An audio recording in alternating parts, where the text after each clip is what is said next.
بسم اللہ الرحمن الرحیم۔ اسرائیل مسلمانوں کا ازلی دشمن، وانتم الاعلون ان کنتم مؤمنین، تم ہی سر بلند رہو گے، تم ہی غالب رہو گے اگر تم سچے مومن ہو۔ سوچنے اور غور کرنے کا مقام یہ ہے کہ ارد گرد 57 اسلامی ممالک اور ان کے درمیان ایک نقطے کے برابر اسرائیل جو تعداد میں بھی مسلم آبادی سے انتہائی کم ہے، ان کو اتنی جرأت اور ہمت کیسے ہوئی کہ انہوں نے نہ صرف فلسطین کی زمین پر قبضہ کر لیا بلکہ وہاں کے مسلمانوں کو اپنا غلام سمجھ کر ان پر ظلم و ستم کے پہاڑ توڑنا شروع کر دیے۔ یہ بات تو اب کسی سے ڈھکی چھپی نہیں کہ یہودی مسلمانوں کے ازلی دشمن ہیں۔ قرآن مجید بھی ان کی دشمنی کے بارے میں گواہی دیتا ہے کہ تم نصارہ یعنی عیسائیوں کو مسلمانوں سے محبت میں قریب پاؤ گے، جبکہ یہود مسلمانوں سے دشمنی میں شدید تر ہے، اور اس کی وجہ قرآن ہی ہمیں بتاتا ہے کہ وہ منظر تھے کہ جس آخری نبی کی آمد کی پیشین گوئی ان کی کتابوں میں ہے، وہ نبی بھی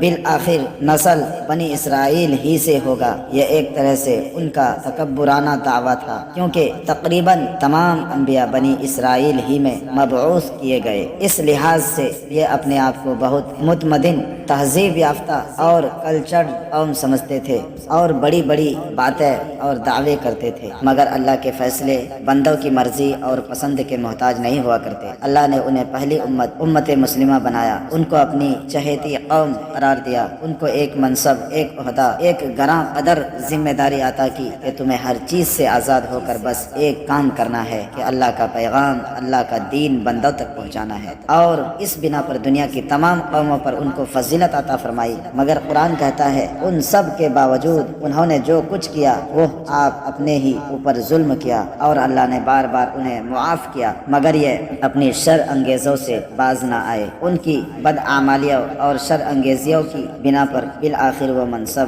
اور فضیلت، وہ اعزاز بنی اسرائیل سے چھین لیا گیا، اور بنی اسرائیل کو وہ اعزاز، عہدہ، ذمہ داری اور منصب تفویض کر کے امت وسط کا خطاب دے کر بنی اسرائیل کے غور و تکبر کے بت کو پاش کر دیا گیا، اور تحویل قبلہ اس کا نقطۂ آغاز ٹھہرا۔ بس یہی سے یہودیوں کی مسلمانوں سے دشمنی کا آغاز ہوتا ہے۔ صدیاں گزر جانے کے باوجود ان کی دشمنی میں کوئی کمی کیا آتی، بلکہ اس میں روز بروز اضافہ ہی ہوتا گیا۔ اب وہ ایک ہی مقصد لے کر دنیا میں آتے ہیں کہ کسی طرح ان کو وہ کھویا ہوا مقام، وہ منصب دوبارہ مل سکے، اور دنیا پر ان کی حکمرانی کا خواب پورا ہو سکے، اور ان کی ساری باغ ڈور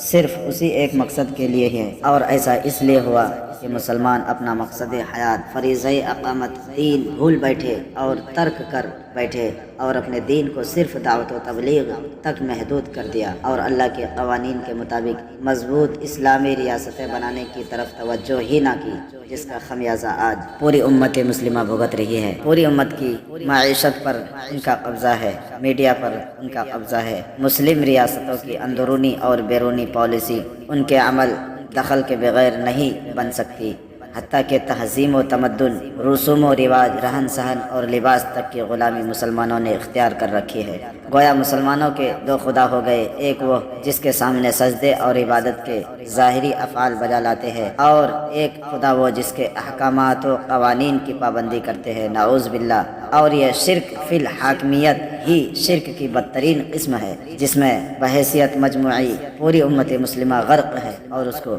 شرک سمجھتی ہی نہیں۔ بے شک آج یہود و نصارہ بظاہر غالب دکھائی دیتے ہیں، ان کی چمک دمک اور روشنی نظروں کو خیر کر دینے والی ہے، مگر شاید یہ نہیں جانتے کہ ایک سچی ایمان کی روشنی اور رمق ان کی ساری جھوٹی چمک دمک کو نگل جانے والی ہے، جس کے بارے میں خود اللہ گواہی دیتا ہے کہ تم ہی غالب رہو گے اگرچہ تم سچے مومن ہو۔ اور اللہ کے نور کو یہ اپنی پھوکوں سے بجھانا چاہتے ہیں، جبکہ اللہ تو اپنے نور کو مکمل کر کے ہی چھوڑے گا، چاہے یہ کافروں کو کتنا ہی ناگوار ہو۔ اور مقصد بعثت محمد صلی اللہ علیہ وسلم تو پورا ہو ہی نہیں سکتا اس وقت تک کہ جب تک کہ پوری دنیا پر اسلام نظام کی حیثیت سے غالب نہ ہو جائے۔ وہ اللہ ہی ہے جس نے بھیجا ہے اپنے رسول کو ہدایت اور دین حق کے ساتھ، تاکہ اس دین کو غالب کر دے تمام ادیان باطلہ پر، چاہے یہ کافروں کو کتنا ہی ناگوار کیوں نہ گزرے۔ ویڈیو اچھی لگی تو ویڈیو کو لائک اینڈ سبسکرائب کیجیے۔ شکریہ،